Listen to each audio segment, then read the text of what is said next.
Hello students, this is the fourth and the last video of chapter number 1 in economics, which is development, and let's move further and understand the remaining concepts related to development. So in the previous video we have understood how to compare different countries, and here we would be discussing about what is the main criterion used by the World Bank in classifying different countries.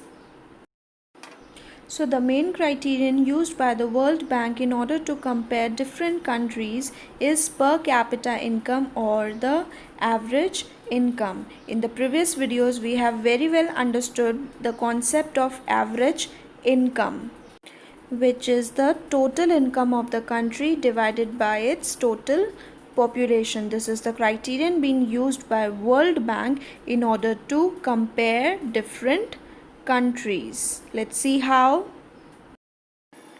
On the basis of the average income, World Bank classifies the countries as rich income countries or low income countries or the middle income countries. So rich countries with the per capita income of US dollar 12,736 per annum or above in 2013 are being classified as rich countries, and the countries with the per capita income of US dollar 1,045 or less in 2013 are considered as low income countries. And countries whose income lies between the two, rich countries or low income countries, are the middle income countries, and India lies in the middle income countries. तो जो countries जिनकी per capita income US dollar 12,736 या उससे ज़्यादा होती है वो rich countries कहलाते हैं, और जो कंट्रीज़ जिनकी पर कैपिटा इनकम US डॉलर 1,445 या उससे कम होती है इन द ईयर 2013 वो होती हैं लो इनकम कंट्रीज़, और ये जो दो कंट्रीज़ के बीच में जिनकी इनकम होती है उन्हें कहते हैं middle income countries. Alright, so this is the criteria. This is how the World Bank uses per capita income as the criteria to compare the different countries as the rich countries, low income countries or the middle income countries. Alright, most important aspect of development is income. Without sufficient income, one cannot think of development. But my question is income the only criteria of development? So here we would be discussing about another aspects of development, which is income and other criteria, with the help of the tables ahead. So dear students, let's see this table. Standard of living of people in a country depends upon their per capita income.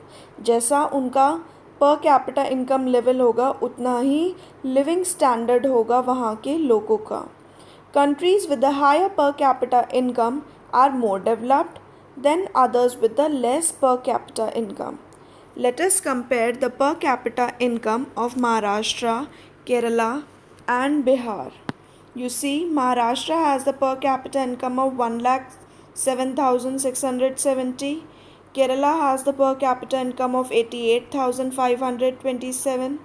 Bihar has the per capita income of 28,774. Okay.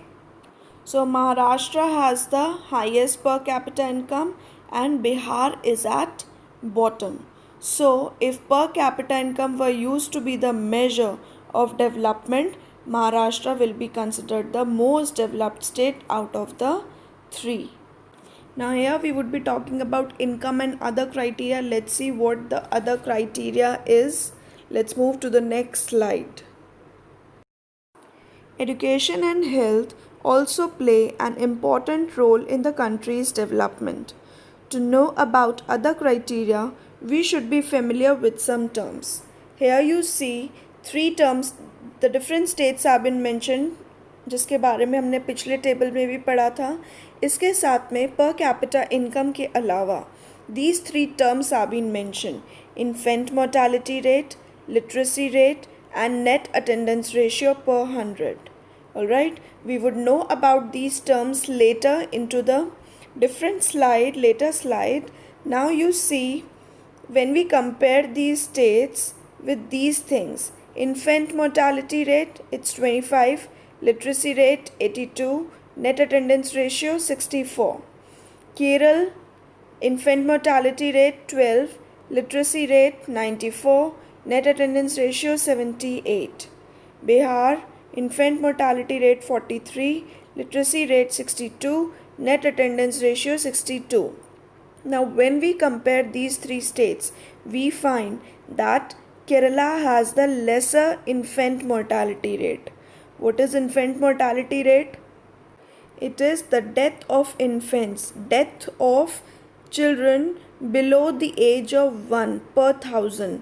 तो per 1000 में केरल का data is 12, Maharashtra का is 25, Bihar का is 43.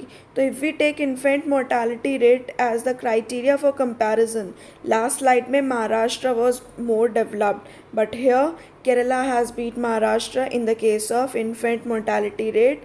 Likewise, literacy rate, कितना literate population है उस state में. So here also Kerala has prove to be better. 94% literacy rate है केरल में, 82 इन महाराष्ट्र. यहाँ पे बिहार लैकिंग है. ओके, नेट अटेंडेंस रेशियो, कितने ज़्यादा बच्चे स्कूल अटेंड कर रहे हैं. Same in this context also Kerala has prove to be better with having 78, Maharashtra with 64, Bihar with 62. So when we compare on the basis of these criterion, apart from per capita income, infant mortality rate, literacy rate, and net attendance ratio, Kerala proved to be more developed. So one can say that per capita income or income is important, but money cannot buy everything that we need. Okay, hence other criterions are also very important to be considered while comparing the countries on the basis of their development.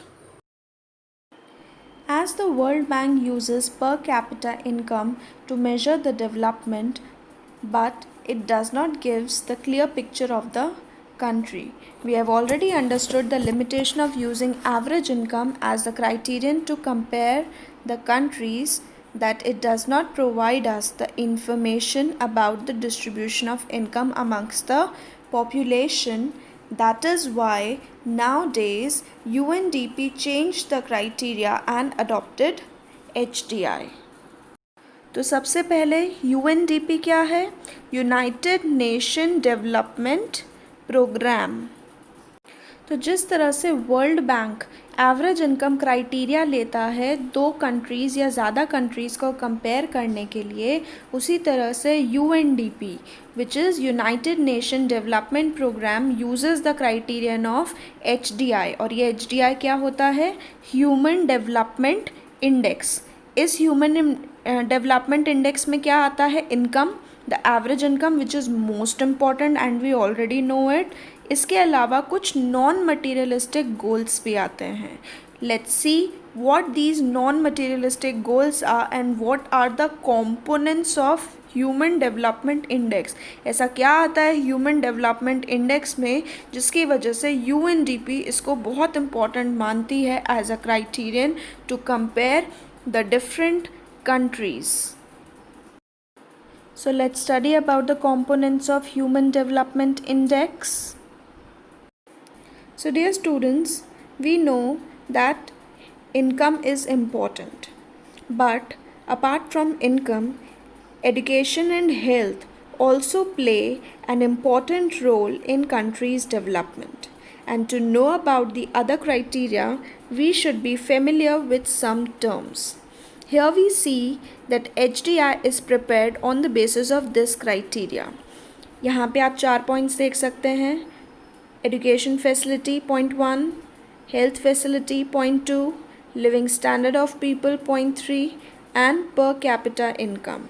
We are very much acquainted with the term fourth, which is per capita income. लेकिन जिस तरह से World bank सिर्फ एक criteria लेता था per capita income, UNDP United Nation Development Programme HDI को use करता है as the criteria to compare the different countries. Here we would be talking about first the education facility, which is the most important facility.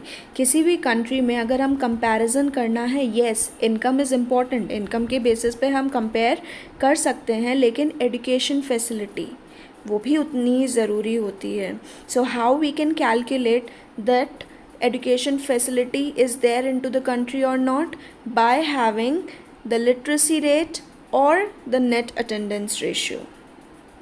How do we calculate the health facility into any country? By knowing about the life expectancy and infant mortality rate of the country.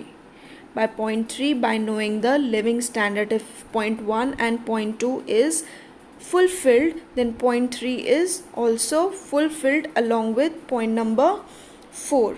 Alright, so this is what we know as HDI's criteria or UNDP's criteria to compare the different countries. Now you must be thinking about these terms, so we would be discussing about these terms in the next slide. Alright students, so talking about the education facility, literacy rate and net attendance ratio are the terms which helps in understanding the education facility of any country. So here we would be discussing about literacy rate and net attendance ratio. Let's see what these terms are. So talking about literacy rate, what is literacy rate? It measures the proportion of literate population in the 7 and above age group. जो 7 साल के हैं या 7 साल से बड़े हैं, जिनको लिखना आता है या पढ़ना आता है, who knows how to read and write, they are the one who are considered as the literate population. So the proportion of those literate population who knows how to read and write in the 7 and above age group concludes the literacy rate. Okay. Then what is net attendance ratio?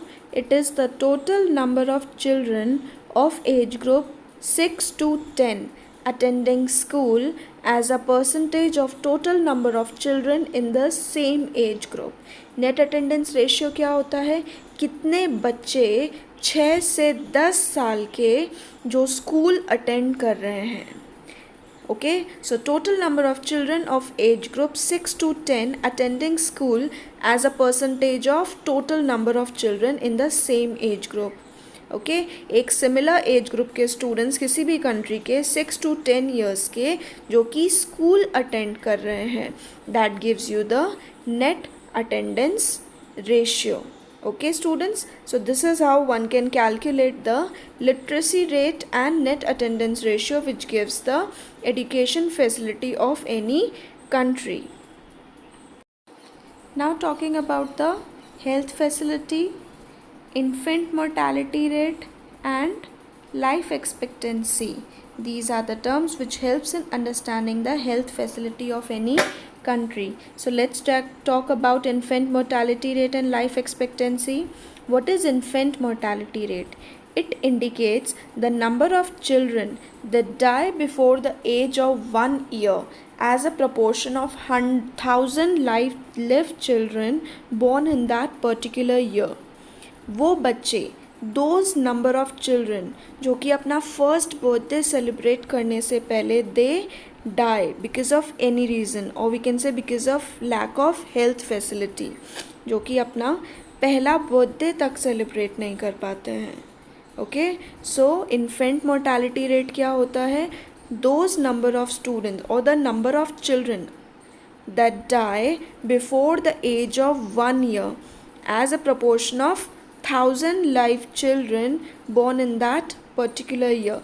उस साल में कितने ऐसे बच्चे हैं जो 1 साल से कम की उम्र में डेथ जिनकी हो चुकी है, that is infant mortality rate. And of course this is due to lack of health facility so क्या फ़ायदा इतना ज़्यादा इनकम का if the person is not able to save their children because of lack of health facility.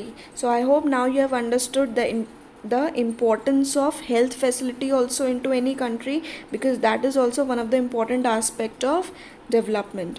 Now talking about life expectancy, what is life expectancy? It is the average expected length of the life of a person at the time of birth.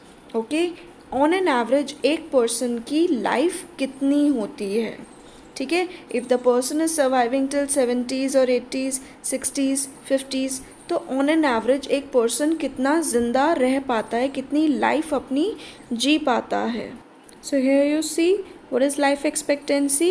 It is the average expected length of the life of a person at the time of birth. Okay, so this is how we understand that health facility is one of the most important facility one or any country could have. So when we know that health plays an important role, so how do we know that the person is nourished or not, or the population of any country is nourished or not? So this can be calculated by the concept which is named as BMI, which is body mass index. So what is BMI and how it is calculated? One way to find out if adults are undernourished is to calculate what nutrition scientists call body mass index. इस body mass index से हम ये calculate कर सकते हैं कि person undernourished है या नहीं. So now how to calculate the BMI or the body mass index? By taking the weight of the person in kgs and by dividing it by the height of the person in meters का square. जब किसी भी person का wait को divide किया जाता है किस सेम पर्सन की हाइट मीटर्स में इन इसका square, so it gives you the body mass index. आप ये अपना भी कैलकुलेट कर सकते हैं बाय डिवाइडिंग आपका वेट केजीज में और आपकी हाइट मीटर्स में कैलकुलेटेड का square. And how we are going to know about the results? If the answer you get is less than 18.5, then the person is considered undernourished. That means उसमें nutrition की कमी है. अगर इसका answer 18.5 से कम आता है तो पर्सन undernourished होता है, ठीक है. लेकिन अगर ये फिगर 25 से ज़्यादा आती है, if this figure is more than 25, then the person is overweight, ठीक है, वो ओवरवेट है. लेकिन if the answer is in between 18.5 to 25, the person is said to be healthy. Okay, so this is how we calculate the BMI and know about the nourishment level of the people into the country. So dear students, throughout the chapter we have been discussing about development, कि किस तरह से development हो रहा है, किस तरह से डेवलपमेंट होना चाहिए, कैसे इंस्टीट्यूशंस डेवलपमेंट को मेजर करते हैं. तो होलसोल जो भी ये डेवलपमेंट है, don't you think this development has to be there throughout? When this development is for us, this development has to be sustained for the future generation also. So this topic brings you the concern about the sustainable development. So what is this sustainable development? And this is something very serious and very important for the future life. So what is sustainable development? So what is sustainable development? It is the development that meets the needs of the present without compromising the ability of future generation to meet their own needs. So जो भी हम development कर रहे हैं, जो भी हम resources को यूज़ कर रहे हैं हमारी प्रेजेंट जनरेशन के लिए, so one should make sure that we are not compromising the ability of the future generation to meet their needs. ठीक है, हमें सस्टेनेबिलिटी की तरह यूज़ करना चाहिए, हमें देख के रिसोर्सेस को यूज़ करना चाहिए. One should not waste it. Alright, one should use the resources into a judicious manner. Or what is sustainable development? this is what it mentions, that the development that meets the need of the present without compromising the ability of future generation to meet their own needs. Or we can say that it is an approach to economic development of the country without compromising the quality of environment for the future generation. जब हम हमारी future generations के लिए उसी quality of environment को छोड़ के जाएं जिसको हम आज भी यूज़ कर रहे हैं. Okay, so that's what is sustainable development. In short and simple words, it means meeting the needs of the present. आज की ज़रूरतें को पूरा करना, but without compromising the ability of future generation to meet their own needs. हमारी ज़रूरतों को पूरा करने के लिए हम आगे की ज़रूरतों को, आगे की जनरेशन की ज़रूरतों को के लिए रिसोर्सेज को ख़त्म नहीं कर सकते. Alright, so that's what is sustainable development. As we are talking about the sustainability of resources, let us understand what resources are. So resources can be renewable resources which can be replenished by nature. ठीक है, जो कि अपने आप renew हो सकते हैं, जैसे कि ground water. So these are renewable resources which can be replenished by nature. Then there are the non-renewable resources. What are these resources? These are the one which will get exhausted by years of use. अगर हम इन्हें continuously use करते जाएंगे तो they will get exhausted. They can also be renewed, but it will take millions of years to get back. Alright, so these are the resources, renewable and non-renewable. Now, as we are studying about sustainability of development, question is, why is the issue of sustainability important for development? Let's move to this answer, please.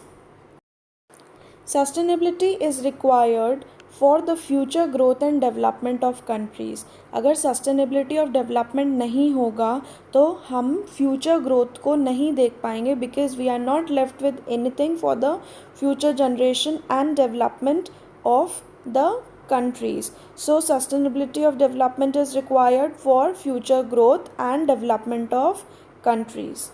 Second point, development in an uncontrolled manner will not lead to fast depletion of resources, but will also result in stagnation of economies of the world.